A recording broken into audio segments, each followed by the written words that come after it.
Alright, welcome back everyone. This video will be on question 133 clone graph on Leetcode. This is part of our Blind 75 playlist on Leetcode, which we go through the Blind 75 questions. So let's begin. So in this question, we're basically given a node, which is part of a connected undirected graph, and you want to return a deep copy of this graph. So essentially what this looks like is, let's say we're given the node 1 here.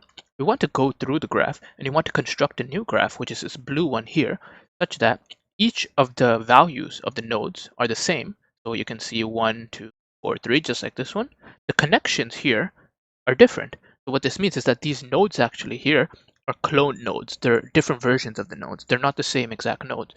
You can see here that we can't return the existing graph. We have to return a new graph where the structure looks exactly the same, but the individual nodes themselves are different. So how might we go about doing this, right? Because it's not exactly obvious what we need to do here. So let's maybe think about this.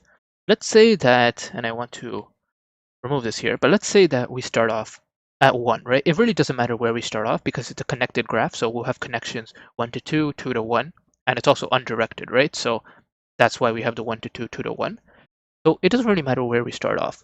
But let's just think about if we start off at number 1. What do we need to do? Well, one thing that we definitely need to do is we need to create a copy of the existing node, right? Because we know that this 1, what we would like is we wanted to create something like this. We want to create a 1 that's this new node over here. So in order for us to do that, we need to create a copy of the existing node we're on. So let's start with that.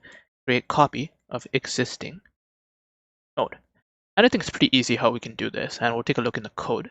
But after this one, right? So after this one, let's say if 1 was the only thing, then I would just go ahead and return this 1 over here. But if you think about it, we have neighbors, right? We have neighbors to 2, we have neighbors to 4. So what I also need to do is I also need to create a copy of 2, I also need to create a copy of 4, and I also need to create a copy of 3. Well, how can we do this? Well, if you think about it, one thing I could do is I could basically go ahead and recurse, right? So I could go and recurse on the 2, I could recurse on the 4. And so when we recurse on the 2, where are we going to be? Well, if we recurse on the 2, now we're suddenly here. So one thing we'll do is we'll create a copy of 2, right? And then we recurse on the 3, we'll create a copy of 3. Recurse on the 4, we'll create a copy on the 4, right? But now we have all these copies, but we don't know how to link them together, right? Because in the graph, we don't just have nodes, we have nodes with connections. So we need to somehow make 1 and 2 neighbors, 2 and 3 neighbors, 3 and 2 neighbors, 2 and 1 neighbors, etc. So we need to somehow create these neighbors as part of the list. So as part of the adjacency list. So how exactly can we do this? Well, if you kind of think about it, we start off at 1 over here, and we go through 1's neighbors, we'll find that 1 has a neighbor of 2, 1 has a neighbor of 4, right? And when we are doing a recursive call, what exactly should a recursive call return? So kind of think about this one. What would make sense for our recursive call to return? So let's say we just have one node. Let's just say we have this single one node here. We would want a recursive call to basically return the node that is the copy in the clone graph of 1. So a recursive call can basically return the new node, the clone node. So if we kind of follow that logic here, when we do a recursive call to 2, what do we want our function to return? Our function should return cloned version of 2. If we do a recursive call to 4, we should return the cloned version of 4. Same thing for 3. Now, if we have the cloned version of 2, then that also means that we'll have 2 connected to 3. Similarly, if we do a call to 4, we'll have 4 connected to 3.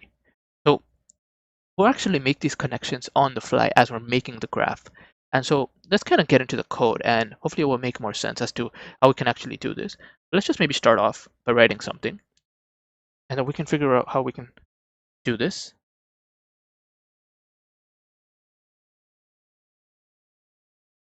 All right, so let's start off. So what can we do first of all? So we know that node right now, it's possible that it can be empty, right? So it's possible that we have no node. So that's the case. So if not node, let's just return node. It's probably just none, right? So we can just return that. Otherwise, what want to do? Otherwise, let's just do a call to our helper function. And what do I want to pass in? Well, our helper function, basically assume there's just one node, right? If there's just one node, then our helper function is going to return the clone of that node. So obviously we need a reference to the node itself. So let's maybe just start off with this and then see how we can maybe like go forward, and if we need any more variables, if we need any more parameters passed in. So let's say we start off just with this regular one node over here, right? What do we need to do? Well, first thing is we want to make a copy of the existing node. So we can say something like new node is equal to node, is the class definition here on line 3. And the value, well, I know the value. The value will just be node.val. What are the neighbors? Well, I don't know yet, right? I don't know exactly the neighbors yet because we haven't done our DFS call. So our neighbors right now are just none. Now what I can do is I can actually go through the neighbors of the original node, which is 1. So I can do for something like for neighb in node dot neighbors. And I always spell this word wrong, so I gotta copy it. But we could do something like this. So now neighbors will essentially be 2 and 4. So let's say now neighb is equal to 2. Well, I can do my helper, right? So I can do my call on the neighbor. Now what exactly is this going to return me? This will return me cloned version of the node 2.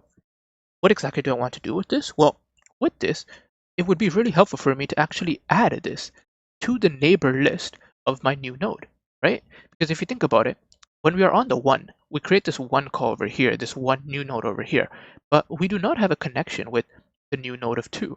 So when we are doing a recursive call to the 2 and we return the new node in the end. So we return the new node in the end, which is the clone node.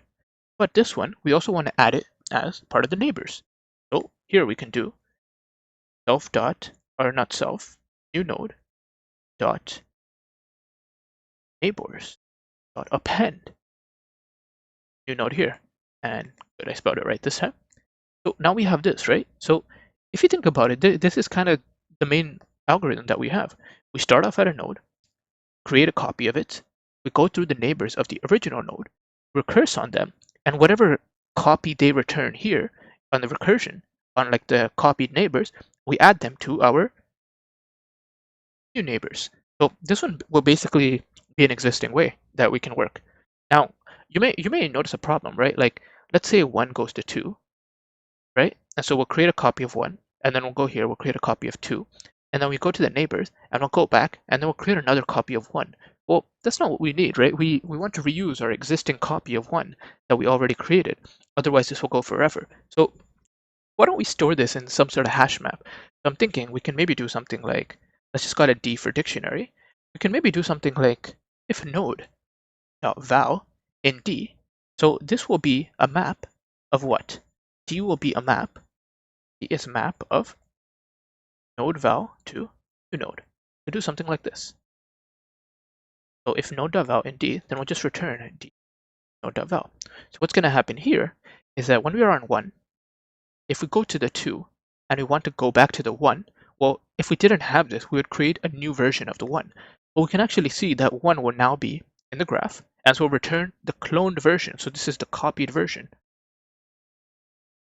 of 1. So if we have this, well, obviously we need to store it, right? So we'll do this, we'll append to the neighbors, and then we'll store it here. So we'll do D node.val equal to node. So here we store this new node here, and then we'll return the new node in the very end.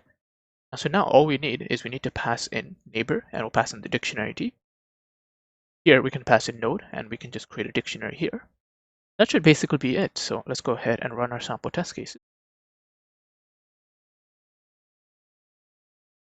And we can see here maximum recursion depth exceeded. So I've made one mistake here, and let me see what that is. So if node.val is in D, return D node.val.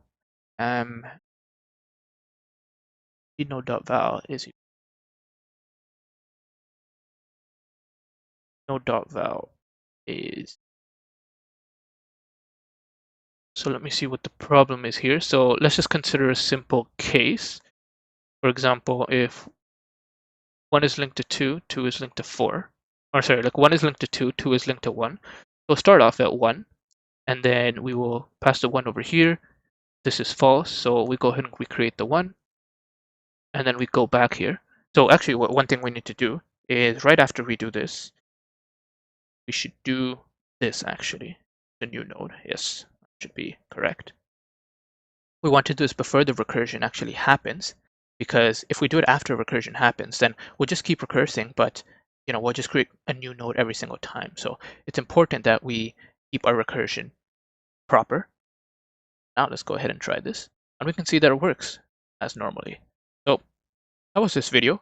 If you were to discuss the time and space complexity, well, space complexity is basically the size of the nodes, right? Or the amount of nodes that you have, because we want to store that in our dictionary here, our mapping. And also the time is pretty much the same. We'll go through the entire grid just once. All right, thanks for watching.